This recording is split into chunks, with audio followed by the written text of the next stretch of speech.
Bonjour mon ami.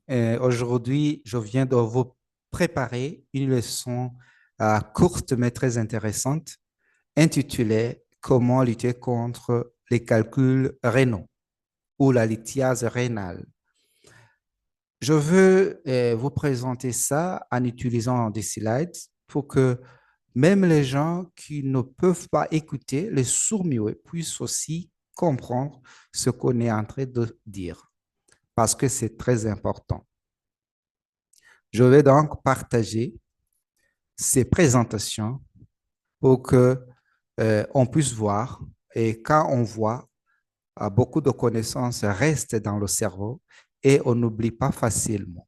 Comme je viens de vous le dire, donc c'est les calculs rénaux. Vous êtes avec votre entraîneur de santé, de mode de vie, pharmacien Vira, qui va vous partager ce cours. Les reins. Comment définir les reins? Les reins, ce sont des organes du corps composés d'1 million de néphrons, environ 1 million. Les néphrons, on peut dire que ce sont des petits reins en miniature. Et ces petits reins envoient les urines vers les bassinets et ça va sortir à travers les urétères. L'eau excessive dont le corps n'a plus besoin sort avec les déchets à travers les reins. Ce liquide appelé urine sort des reins par les urétères de deux canaux de 30 centimètres environ vers la vessie. Vous pouvez voir l'image ici. Vous voyez cette coupe-là, ça montre les composantes euh, des reins. Brièvement, ils purifient le sang, font la régulation d'eau et d'électrolytes et ils sécrètent la rénine et l'érythropoïétine. La rénine, c'est un enzyme qui va nous aider à réguler ou à réguler la tension artérielle et l'érythropoïétine va aider à la production euh, des globules rouges dans la moelle osseuse. Les calculs rénaux, vous pouvez voir là où vous voyez les petits cailloux là, les calculs, c'est seulement les urines qui devraient être là. Mais vous voyez, c'est déjà les cailloux, les calculs ont déjà envahi l'espace. Et ça peut faire trop mal et de façon que il faut vraiment faire une opération. Mais la plupart des fois, ces petits cailloux, ces calculs sortent sans un autre effort. La lithiase rénale, c'est lorsque les calculs sont dans le bassinet des reins. Normalement, ils ne doivent que contenir l'urine seulement. Et ces calculs sortent des urétères à un taux de 70% sans avoir à opérer les reins pour les retirer.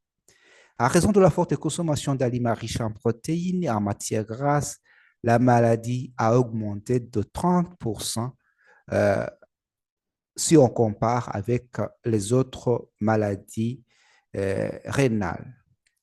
Nous lisons ceci dans Santé par la nature, volume 1. Une étude menée par l'Université de Bonn en Allemagne a montré qu'une alimentation équilibrée réduirait de moitié le risque de développer des calculs rénaux.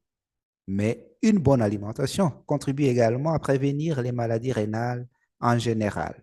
Donc, quand vous mangez, il faut penser doublement à vos reins. Qu'est-ce qui n'est pas nocif à vos reins?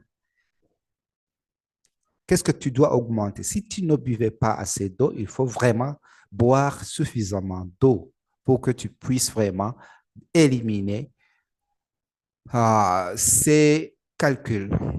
Il faut aussi manger des aliments riches en fibres alimentaires qui contiennent du potassium.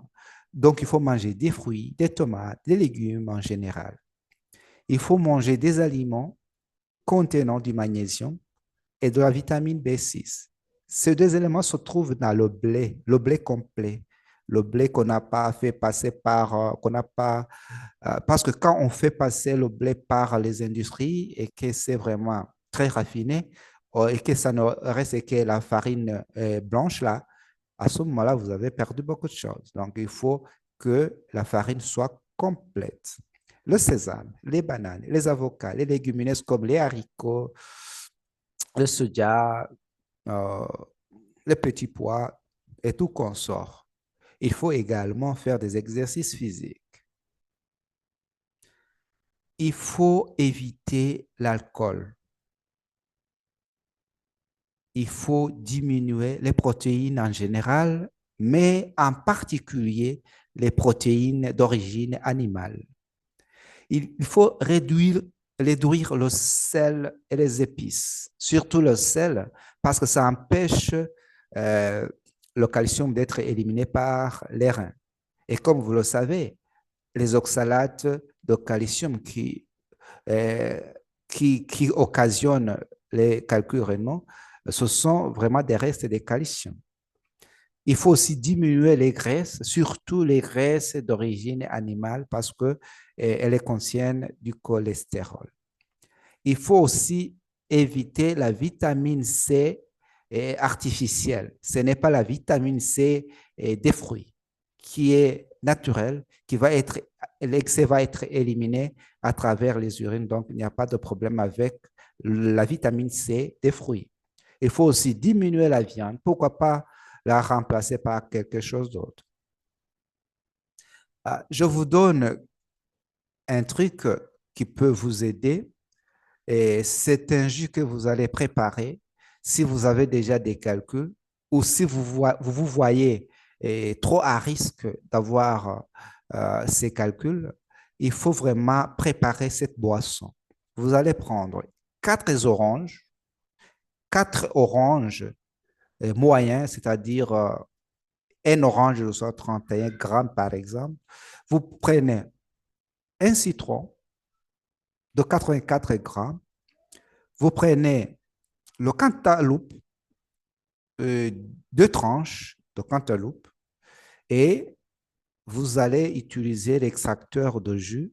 À ce moment-là, vous allez avoir, mais vous allez surtout enlever les grains et vous allez avoir une boisson qui est vraiment très riche euh, en vitamines, mais aussi qui va dissoudre sensiblement ces calculs rénaux. Je prie le bon Dieu de vous aider pour que vous soyez en bonne santé, mais vous pouvez remarquer que pour notre santé, c'est nous qui choisissons de tomber malade ou non. Si tu connais quelque chose et que tu ne le mets pas en pratique, un conseil que tu ne mets pas en pratique, ça peut causer des dégâts. Tu peux le regretter. Donc, il faut vraiment essayer de faire à ce qu'on mette en pratique ce qu'on a appris pour protéger notre corps, pour protéger les organes de notre corps. D'ici la prochaine fois, soyez bénis et à la prochaine.